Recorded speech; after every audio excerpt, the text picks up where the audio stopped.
Kasih dan setia dalam Tuhan kita Yesus Kristus menjadikan umatnya berbahagia pada hari ini, Selasa 29 Juli 2025. Para pendengar Renungan Oasis Fajar yang dikasihi Allah, mari kita berdoa. Ya Bapa, kami datang menghampiri hadirat-Mu yang kudus. Sucikan, kuduskanlah kami, supaya kami layak mendengarkan firman Tuhan, dan kami diberkati. Dalam nama Tuhan Yesus, kami berdoa. Amin.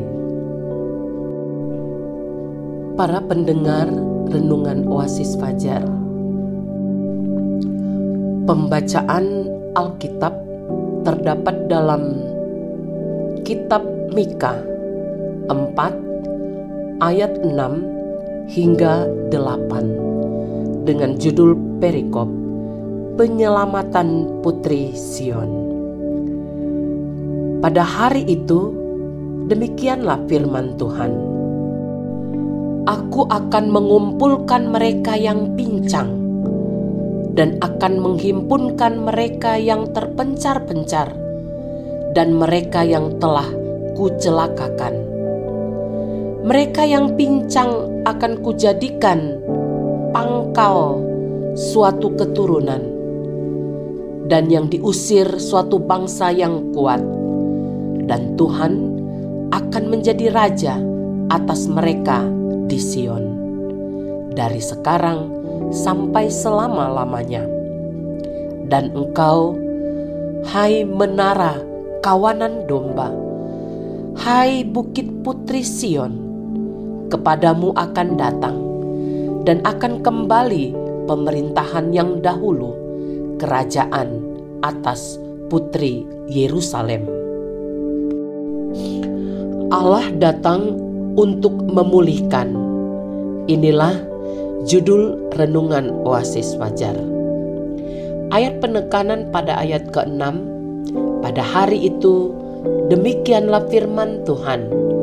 Aku akan mengumpulkan mereka yang pincang dan akan menghimpunkan mereka yang terpencar-pencar dan mereka yang telah kucelakakan. Saudaraku, ketika hidup kita berada dalam kesengsaraan yang berkepanjangan, ketika hidup juga berada di ambang kehancuran, dan tidak ada seorang pun yang dapat menolong, maka firman Tuhan selalu mengingatkan kita bahwa di dalam Dia ada pengharapan. Hidup kita ada bukanlah suatu kebetulan.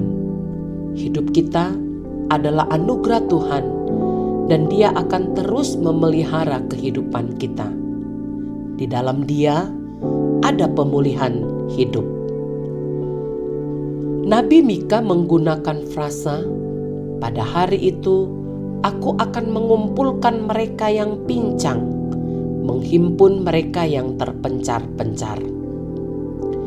Yang menunjuk pada hari ketika Tuhan akan memulihkan kembali keadaan Israel dan Yehuda.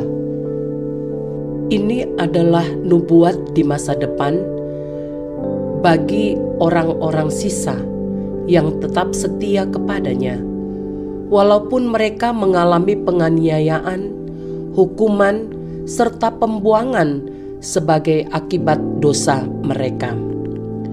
Pada hari itu, Tuhan akan menjadi Raja dan Gembala Agung yang akan mengumpulkan dan akan membawa mereka kembali ke Yerusalem sebagai bangsa yang kuat.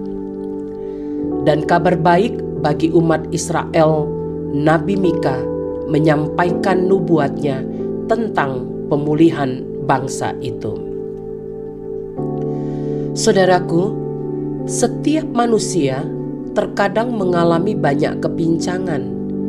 Kepincangan itu merupakan dosa dan kejahatan yang kita lakukan di dalam perjalanan hidup kita. Banyak hal yang kita lakukan mendukakan hati Tuhan, namun bagi Tuhan tidak ada yang mustahil. Allah adalah pribadi yang membenci dosa, namun Allah tetap mengasihi orang berdosa.